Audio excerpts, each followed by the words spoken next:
예배하는 우리 사랑하는 성도님에게 하나님의 크신 은혜와 은총이 함께 하시길 축원합니다.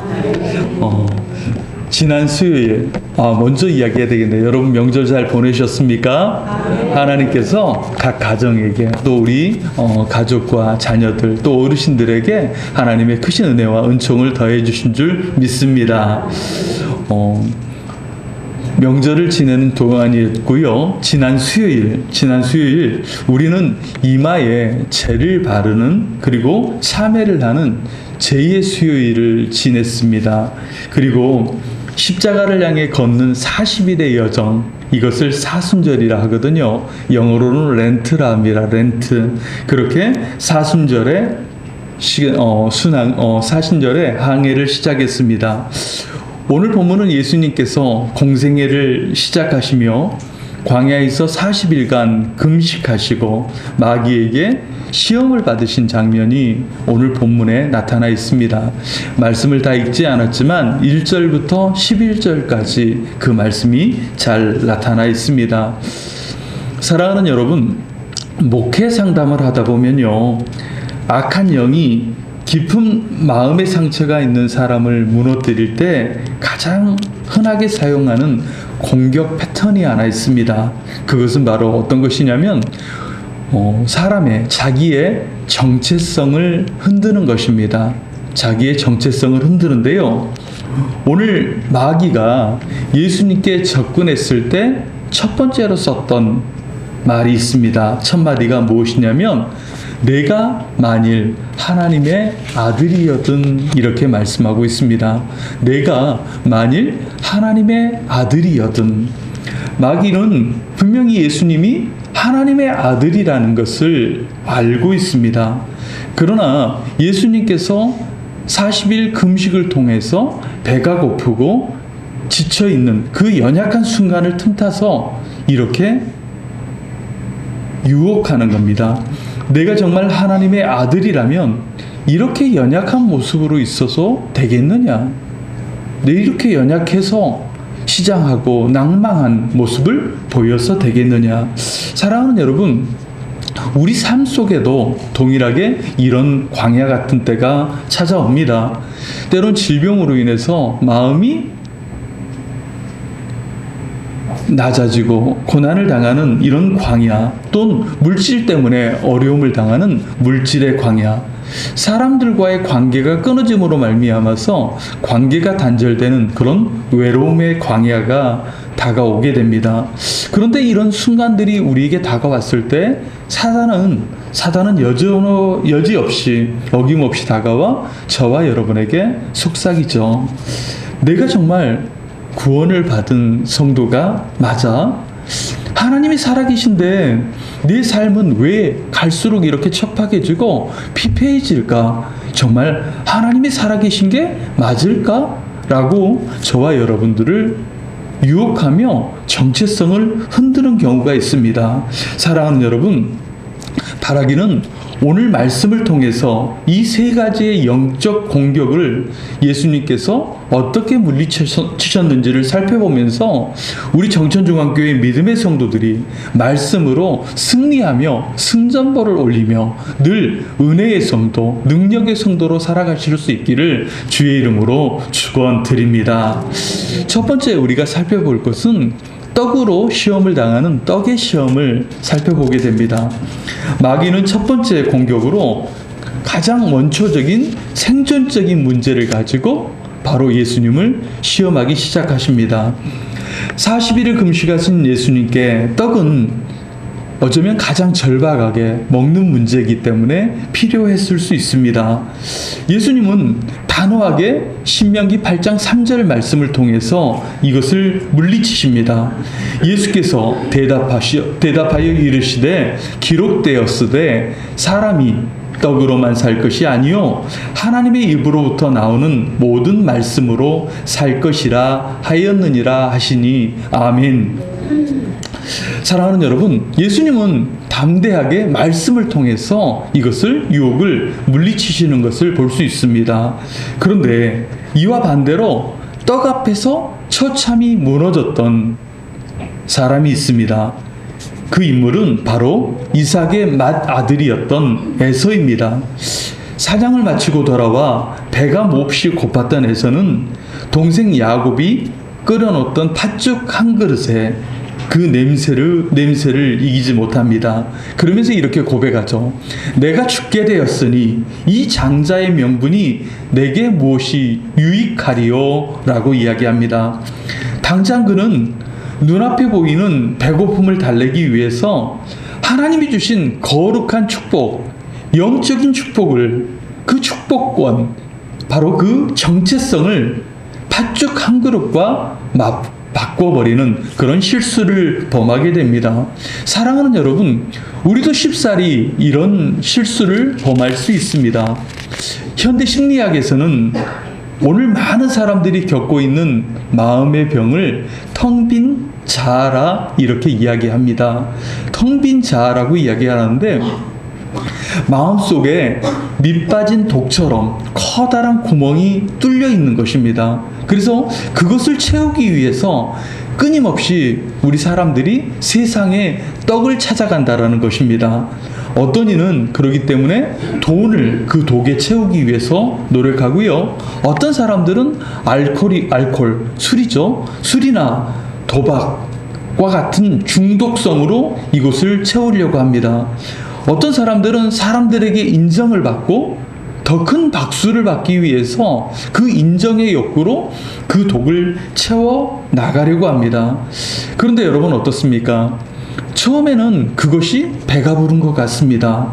그런데 시간이 지나면 더 큰 허기가 우리에게 몰려오죠. 그래서 처음 술을 먹고 술을 의지하게 되면 계속해서 그것이 중독이 되어서 거기에 빠져나오지 못한다라는 거죠.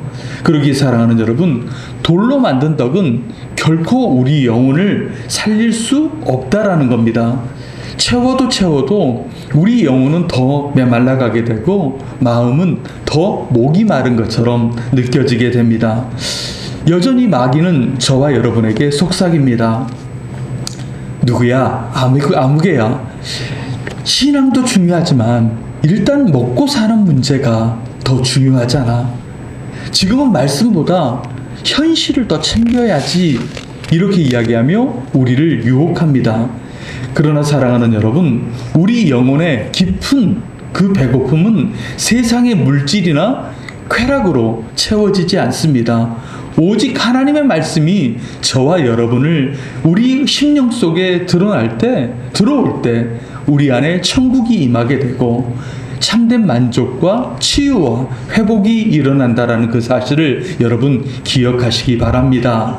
그러기에 우리는 세상의 떡에만 마음을 쏟으며 우리 영혼을 굶겨서는 안 됩니다. 에서처럼 본질적인 것을 잃어버릴 수 있습니다. 그러기에 우리 성도님들은 떡보다 말씀을 더 사모하는 여러분 되시길 소원하며 말씀으로 내면이 더욱더 강건하게 채워지는 그런 은혜의 축복을 누려가시는 여러분 되시길 주의 이름으로 축원드립니다. 둘째로는 이제 성전 꼭대기 위에서 시험을 벌입니다. 마귀는 예수님을 거룩한 성 예루살렘 성전 꼭대기로 데리고 세웁니다. 그리고 내가 만일 하나님의 아들이여든 뛰어내리라 기록되었으되 그가 너를 위하여 그의 천사들을 명하시리니 그들이 손으로 너를 받들어 발이 돌에 부딪히지 않게 하시리라 하였느니라. 아멘. 이렇게 말씀합니다. 여러분, 이번에는 더 교묘하게 예수님을 시험하죠. 시편 91편 말씀까지 인용하는 것을 볼 수 있습니다. 말씀을 몰라서가 아니라 말씀을 하나님을 시험하게 하는 시험 도구로 사용하는 것을 우리는 찾아볼 수 있는데요. 이에 예수님은 다시 성경의 말씀으로 이에 응합니다. 예수께서 이르시되 또 기록되었으되 주 너의 하나님을 시험하지 말라 하였느니라 하시니 아멘. 이렇게 말씀합니다. 여러분, 고귀한 사랑을 시험하는 관계는 참 어렵습니다. 그 사랑을 시험하는 관계가 되면 우리는 지치고 우리에게 상처가 남겨지게 되죠. 우리가 살펴볼 때 친구 간의 우정을 의심하는 경우, 또 교우와의 관계를 의심하는 경우, 또 부부 간의 관계에서 바로 상대방을 의심하는 경우, 그 사랑을 끊임없이 의심하면서 시험하는 경우가 많습니다. 그러면서 이렇게까지 이야기할 때가 있죠. 당신이 나를 정말 사랑한다면 내가 이렇게 함부로 대해도 당신은 나를 사랑하기에, 내가 당신을 사랑하기에 이 정도는 받아줘야 되는 거 아니야? 내가 얼마나 당신을 이해하고 당신을 사랑하는데. 여러분 어떠십니까? 친구 간의 관계, 또 교우 간의 관계, 또 부부 간의 관계에서도 이런 극단적인 반응을 보이는 모습이 굉장히 많습니다. 그런데 사랑하는 여러분, 이것은 건강한 사랑이 절대 아닙니다. 결핍에서 나오는 불안과 집착의 모습이 더 가깝다라고 할 수 있습니다. 그러기에 진정한 사랑이라는 것은 무엇입니까? 진정한 사랑이라는 것은 끊임없이 이 사랑을 증명해 보이라, 이렇게 이야기하는 것이 아니라 서로를 믿고 신뢰하는, 조용히 믿고 신뢰하는 그런 사랑, 그런 관계가 우리에게는 중요하다라는 것입니다. 동일하게 마귀는 저와 여러분에게 매일 부추기죠. 어떻게 부추기냐면 너도 하나님께 한번 말씀을 드려봐라. 정말 하나님께서 살아계시다면 너에게 기적을 한번 나타내 보여달라고 해. 당장 이 문제를 해결해 주시면 믿고, 그렇지 않으면 나는 절대 하나님을 믿지 않을 거야. 믿지 않겠습니다. 이렇게 한번 말해봐. 사랑하는 여러분 어떨까요? 이러한 태도는 하나님을 주권자로 바라보는 태도가 결코 아니죠. 내가 하나님 위에 서서 하나님을 판단하고 나는 하나님을 조정할 거야 라는 그런 교만한 마음이 이것을 사로잡고 있다라고 할 수 있습니다. 이것은 과거 성경에 기록된 누구의 마음입니까? 사울의 마음입니다. 여러분, 하나님을 시험한다라는 것은 내 뜻대로 하나님을 조정하려는 교만한 영적인 교만함과 조급함이 여기에 숨겨져 있습니다. 조금 전 말씀드렸던 사울은 이 시험에 빠져 있습니다. 블레셋과 전쟁을 앞두고 있는데 백성들이 두려움에 떨고 어찌할까 흔들리는 모습을 보게 되니까 자신이 조급해집니다. 선지자 사무엘은 오지 않습니다. 예배를 드려야 하는데 마음이 조급해진 사울이 어떻게 해요? 자신이 직접 번제를 드려버립니다. 그 마음속에는 어서 빨리 두려움을 잠재우고 백성들에게 나의 권위와 나의 그 권세를 증명하기 위해서 하나님의 질서는 무시하고 억지로 영적인 능력을 끌어다 쓰면서 나의 능력을 과시하려고요. 이 순간을 모멸하려고 한다라는 거죠. 여러분 어떻습니까?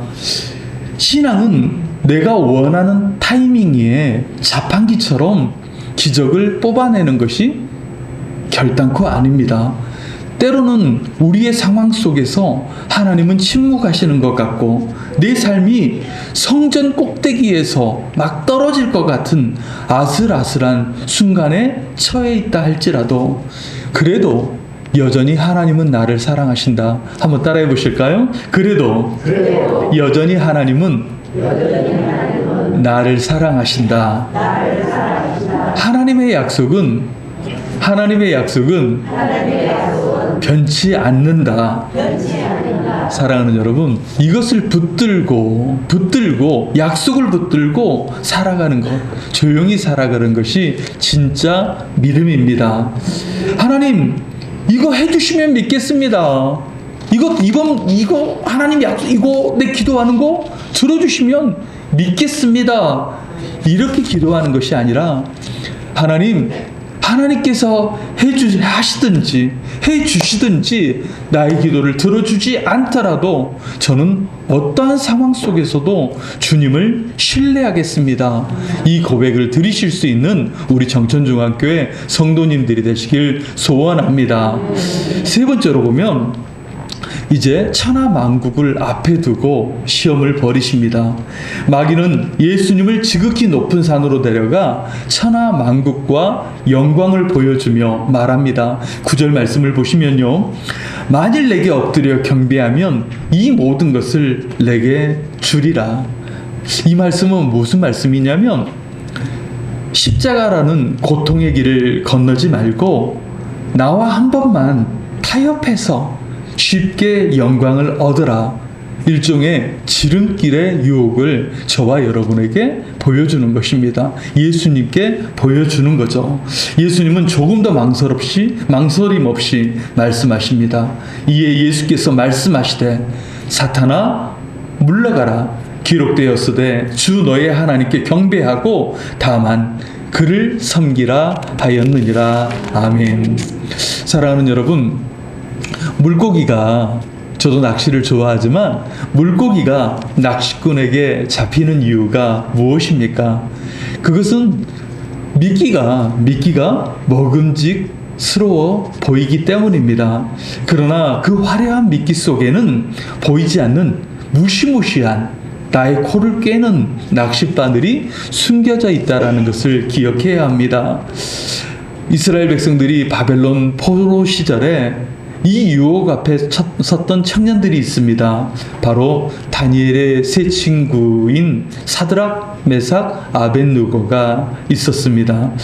그들에게 느부갓네살 왕이 금신상에 한 번만 너희들이 절을 하면 너희에게 부귀영화를 내가 보장해 주겠다, 이렇게 약속을 합니다. 한 번만 절하면. 그러나 절하지 아니하면 풀무불에 너희를 던지겠다라고 위협을 합니다. 사단이 세상에 내미는 어쩌면 정말 달콤한 미끼죠. 여러분 어떻습니까? 우리 주위에는 많은 행사들을 많이 하고 많은 오래전 행사들을 많이 하죠. 이제 정월 대보름이 되면 우리 집불을 태우고, 그 집불을 태우면서 뭐를 해요? 여기에 절해봐 라는 이야기 많이 하죠. 너희 소원을 적어서 한번 태워봐. 너희들이 올 한 해 편하게 보낼 수 있을 거야. 우리는 우리 마음 한켠 속에서는 나는 하나님을 믿는 백성이기에 나는 그렇게 하지 않을 거야 라는 마음이 강하게 믿음으로 자리 잡고 있습니다. 그런데 마음 한켠에서 뭐예요? 한번 절하는 것 뿐인데, 내 소원 적어서 올리는 것 뿐인데 여기도 좋고 여기도 절하면 내 소원 아래면 내가 더 잘 되지 않을까?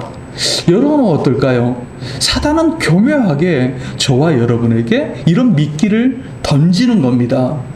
그러나 여러분, 다니엘의 세 친구는 어떻게 대답합니까? 오늘 말씀을 보면 우리가 섬기는 하나님이 맹렬히 타는 풀무불 가운데서 능히 건져내시겠고, 그렇게 하지 아니하실지라도 왕의 신상에게 절하지 아니할 줄을 아시옵소서. 할렐루야. 그리 하지 아니하실지라도,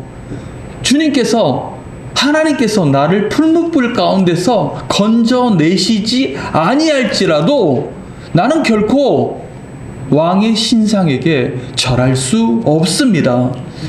그들은 십자가가 없는 세상의 영광을 거부하고 기꺼이 고난의 풀무불을 선택했습니다. 사단은 저와 여러분에게 세상의 권력과 성공, 쾌락이라는 것을 한 쟁반에 담아서 저와 여러분에게 보여주는 거죠. 그렇게 보여주면서 우리를 유혹합니다. 그런데 우리는 알아야 하죠. 이것은 절대 공짜가 아니라는 것을요. 그 뒤에는 언제나 여러분과 저의 마음과 영혼을 묶어버리는 그 숨어있는 의도가 있다는 것을 저와 여러분은 알아야 합니다. 우리가 한번 엎드리고 거기에 절하며 타협하는 순간 우리는 사단에게 발목을 잡히는 꼴이 된다는 거예요. 그래서 우리는 알아야 하는 거죠. 십자가를 통하지 않은 영광은 참된 영광이 아니라는 것을 우리 정천중앙교회 믿음의 성도들은 알아야 합니다.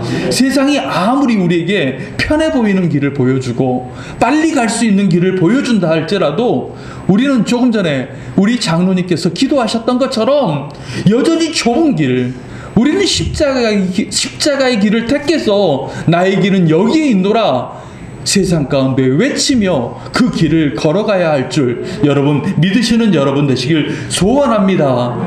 그러기에 사랑하는 여러분, 언제나 우리는 세상과 타협하지 않고 십자가를 붙잡아야 합니다. 이제 말씀을 맺겠습니다. 첫사람 여러분 아담을 기억하실 겁니다. 모든 것이 가득한 천국과 같은 에덴 동산, 그곳에 있었음에도 불구하고도 그는 마귀의 유혹에 넘어져서 결국 어떻습니까? 죄를 범했고 우리 모두에게 죄라는 것을 원죄를 우리에게 심겨 주었습니다. 그러나 둘째 아담이신 예수님은 모든 것이 결핍된 그 광야와 같은 세상 속에서도 완전한 승리를 저와 여러분에게 안겨주셨다라는 것입니다. 예수님의 승리의 비결은 무엇입니까? 눈부신 기적이나 신비한 체험이 아니었습니다. 3번의 시험 속에서도 예수님은 한결같이 저와 여러분에게 승리의 비결을 말씀해 주셨어요. 사랑하는 여러분, 한번 따라해 보실래요? 기록되었으되 이렇게 말씀하시면서 성경 말씀을 검으로 사용하시며 마귀를 물리치셨다라는 사실입니다. 할렐루야. 우리 정천중앙교회 성도님들이 요즘 말씀을 너무 잘 읽어주셔서 너무 감사합니다. 한 성도님, 누구라고 말씀드리면 안 되겠지만 한 성도님은 하루에 일주일에 읽으신 분량이 100장이 넘으셔요. 100장이 넘고 200장이 넘으시는 한 성도님들도 막 계셔요. 그것을 볼 때 목사님, 저는 도전을 받아요. 저는 그렇게 읽을 수 없는데 이것 하다 저것 하다 보면 그렇게 말씀을 200장 300장 읽을 수 없는데 저보다 더 앞서서 그렇게 읽어가시는 우리 성도님들을 보면서 얼마나 감사한 줄 모르겠습니다. 사랑하는 여러분, 말씀이 세상을 이깁니다. 할렐루야. 십자가가 없이는 우리에게 승리가 없습니다. 그러기에 말씀을 통해서 이 기록되었으되 말씀을 통하여서 세상을 이겨가시는 우리 정천중앙교회 성도님들이 되시길 소원합니다. 이제 우리는 사순절의 광야를 지나고 있습니다. 우리의 정체성을 흔드는 일이 많습니다. 또 마음을 아프게 하고 우리를 힘들게 하는 여러 가지 시험과 오랜 상처들이 생활하다 보면 툭툭툭 튀어져 나오는 떠오른 순간들이 많습니다. 그럴 때마다 우리는 내 감정이나 사람의 말, 그곳에서 위로를 찾지 마시기 바랍니다. 오직 변치 않는 하나님의 말씀, 거룩한 하나님의 말씀, 기록된 말씀을 통해서 여러분 위로받으시고 그것을 통해서 세상 가운데 선포하실 수 있는 우리 성도님들이 되시길 소원합니다. 이번 사순절 기간 동안 하나님을 만나기 참 좋은 시간입니다. 그러기에 떡보다 말씀을 더 사랑하고 눈앞의 기적보다 하나님 근본이신 하나님을 더 신뢰하며 세상과 타협하지 말고 오직 예수님만을 예배하며 나아가는 복된 여정이 되시길 예수님의 이름으로 축원드립니다. 기도하겠습니다.